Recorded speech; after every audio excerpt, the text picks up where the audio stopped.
ಚಾಲನೆ ವಾಹನ ಅಪಘಾತ ಕರಡಿ ಸಾವು. ಮೊಳಕಾಲ್ಮೂರು ಚಿತ್ರದುರ್ಗ ಜಿಲ್ಲೆಯ ಮೊಳಕಾಲ್ಮೂರು ತಾಲೂಕು ರಾಂಪುರ ಸಮೀಪದ ಗ್ರ್ಯಾಂಡ್ ಹೋಟೆಲ್ ಎದುರು ಜುಲೈ 26ರ ಬೆಳಗಿನ ಜಾವ ಅಪರಿಚಿತ ವಾಹನ ಡಿಕ್ಕಿ ಹೊಡೆದ ಪರಿಣಾಮ 6-7 ವರ್ಷದ ಗಂಡು ಕರಡಿ ತೀವ್ರ ರಕ್ತಸ್ರಾವದಿಂದ ದಾರುಣವಾಗಿ ಮೃತಪಟ್ಟಿದೆ. ಬೆಂಗಳೂರು ಟು ಬಳ್ಳಾರಿ ಮಾರ್ಗದಲ್ಲಿ ರಾತ್ರಿ ವಾಹನ ಸವಾರರು ಸೂಚನಾ ಫಲಕಗಳಿದ್ದರೂ ಅತಿ ವೇಗದಲ್ಲಿ ವಾಹನ ಚಲಾಯಿಸುತ್ತಾರೆ. ಅಪರಿಚಿತ ವಾಹನ ಕರಡಿಗೆ ಡಿಕ್ಕಿ ಹೊಡೆದ ಪರಿಣಾಮವಾಗಿ ತೀವ್ರವಾಗಿ ಗಾಯಗೊಂಡಿದ್ದ ಕರಡಿ ಸ್ಥಳದಲ್ಲಿ ಸಾವನ್ನಪ್ಪಿದ್ದು, ಪರಿಸರ ಮತ್ತು ವನ್ಯಜೀವಿ ಸಂರಕ್ಷಣಾ ವೇದಿಕೆಯ ರಾಜ್ಯಾಧ್ಯಕ್ಷರಾದ ಮಾಲ್ತೇಶ್ ಅರಸ್ ಆತಂಕ ವ್ಯಕ್ತಪಡಿಸಿದ್ದಾರೆ.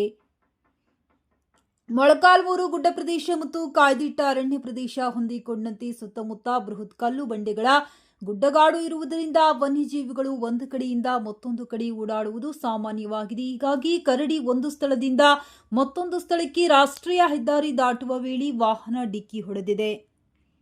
ಅಪಘಾತ ರಭಸಕ್ಕೆ ಕರಡಿ ಹೆದ್ದಾರಿಯಲ್ಲಿ ಕೊನೆ ಉಸಿರೆಳೆದಿದೆ. ಮತ್ತೊಂದು ಕಡೆ ಇತ್ತೀಚಿನ ದಿನಗಳಲ್ಲಿ ರಾಷ್ಟ್ರೀಯ ಹೆದ್ದಾರಿಗಳಲ್ಲಿ ಚಿರತೆ, ಕರಡಿ, ಜಿಂಕೆ ಇನ್ನಿತರ ಕಾಡು ಪ್ರಾಣಿಗಳು ರಸ್ತೆ ಅಪಘಾತಕ್ಕೆ ಸಿಲುಕಿ ಮೃತಪಡುತ್ತಿರುವುದು ಆತಂಕ ಮೂಡಿಸಿದೆ ಎಂದು ಪರಿಸರ ಮತ್ತು ವನ್ಯಜೀವಿ ಸಂರಕ್ಷಣಾ ವೇದಿಕೆ ರಾಜ್ಯಾಧ್ಯಕ್ಷರಾದ ಮಾಲ್ತೇಶ್ ಅರಸ್, ಪ್ರಧಾನ ಕಾರ್ಯದರ್ಶಿ ಟಿ ರುದ್ರಮುನಿ, ಉಪಾಧ್ಯಕ್ಷರಾದ ಓಂಕಾರಪ್ಪ, ಕಾನೂನು ಸಲಹೆಗಾರರಾದ ಶಿವಮೂರ್ತಿ ಆಕ್ರೋಶ ವ್ಯಕ್ತಪಡಿಸಿದ್ದಾರೆ.